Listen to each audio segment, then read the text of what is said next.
বাংলাদেশত সংখ্যালঘু হিন্দু সম্প্ৰদায়ক সুৰক্ষা দিয়াটো বাংলাদেশ চৰকাৰৰ দায়িত্ব। প্ৰধানমন্ত্ৰী নৰেন্দ্ৰ মোদী ডাঙৰীয়াই বিভিন্ন কূটনৈতিক ব্যৱস্থাৰে বাংলাদেশ চৰকাৰে যাতে হিন্দুসকলক সুৰক্ষা দিয়ে তাৰ বাবে প্ৰচেষ্টা কৰি আছে আৰু আমি সকলোৱে বিশেষকৈ সমগ্ৰ ভাৰত আজি বাংলাদেশৰ হিন্দু সংখ্যালঘু লোকসকলৰ লগত থিয় হৈ আছে। তেওঁলোকৰ যি নিৰাপত্তাহীনতা দুৰৱস্থা, যি ধৰণে তেওঁলোকক গ্ৰেপ্তাৰ কৰা হৈছে, অত্যাচাৰ কৰা হৈছে, আমি সকলো চিন্তিত হৈ আছোঁ। কিন্তু মই বিশ্বাস কৰোঁ যে প্ৰধানমন্ত্ৰী নৰেন্দ্ৰ মোদী ডাঙৰীয়াৰ নেতৃত্বত আমি বাংলাদেশত হিন্দু লোকসকলক সুৰক্ষা দিবলৈ আমি সফল।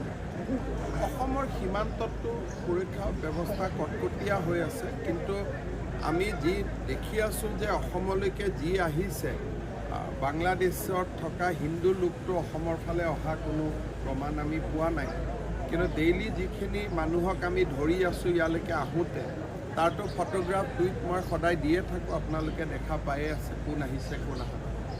বাংলাদেশত সংখ্যালঘু হিন্দু সম্প্ৰদায়ক সুৰক্ষা দিয়াটো বাংলাদেশ চৰকাৰৰ দায়িত্ব। প্ৰধানমন্ত্ৰী নৰেন্দ্ৰ মোদী ডাঙৰীয়াই বিভিন্ন কূটনৈতিক ব্যৱস্থাৰে বাংলাদেশ চৰকাৰে যাতে হিন্দুসকলক সুৰক্ষা দিয়ে তাৰ বাবে প্ৰচেষ্টা কৰি আছে আৰু আমি সকলোৱে বিশেষকৈ সমগ্ৰ ভাৰত আজি বাংলাদেশৰ হিন্দু সংখ্যালঘু লোকসকলৰ লগত থিয় হৈ আছে। তেওঁলোকৰ যি নিৰাপত্তাহীনতা দুৰৱস্থা, যি ধৰণে তেওঁলোকক গ্ৰেপ্তাৰ কৰা হৈছে, অত্যাচাৰ কৰা হৈছে, আমি সকলো চিন্তিত হৈ আছোঁ। কিন্তু মই বিশ্বাস কৰোঁ যে প্ৰধানমন্ত্ৰী নৰেন্দ্ৰ মোদী ডাঙৰীয়াৰ নেতৃত্বত আমি বাংলাদেশত হিন্দু লোকসকলক সুৰক্ষা দিবলৈ আমি সফল। অসমৰ সীমান্ততো সুৰক্ষা ব্যৱস্থা কটকটীয়া হৈ আছে, কিন্তু আমি যি দেখি আছোঁ যে অসমলৈকে যি আহিছে, বাংলাদেশত থকা হিন্দু লোকটো অসমৰ ফালে অহা কোনো প্ৰমাণ আমি পোৱা নাই। কিন্তু ডেইলি যিখিনি মানুহক আমি ধৰি আছোঁ ইয়ালৈকে আহোঁতে, তাৰতো ফটোগ্ৰাফ টুইট মই সদায় দিয়ে থাকোঁ, আপোনালোকে দেখা পায়ে আছে কোন আহিছে কোন অহা। বাংলাদেশত সংখ্যালঘু হিন্দু সম্প্ৰদায়ক সুৰক্ষা দিয়াটো বাংলাদেশ চৰকাৰৰ দায়িত্ব।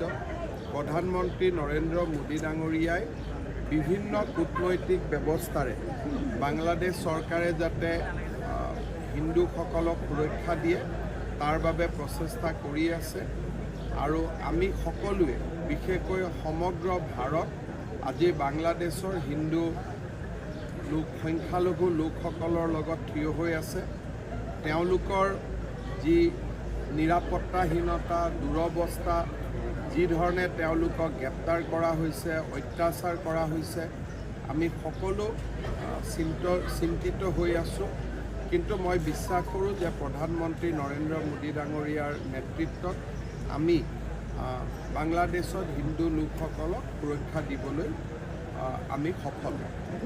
অসমৰ সীমান্ততো সুৰক্ষা ব্যৱস্থা কটকটীয়া হৈ আছে, কিন্তু আমি যি দেখি আছোঁ যে অসমলৈকে যি আহিছে, বাংলাদেশত থকা হিন্দু লোকটো অসমৰ ফালে অহা কোনো প্ৰমাণ আমি পোৱা নাই। কিন্তু ডেইলি যিখিনি মানুহক আমি ধৰি আছোঁ ইয়ালৈকে আহোঁতে, তাৰতো ফটোগ্ৰাফ টুইট মই সদায় দিয়ে থাকোঁ, আপোনালোকে দেখা পায়ে আছে কোন আহিছে কোন অহা।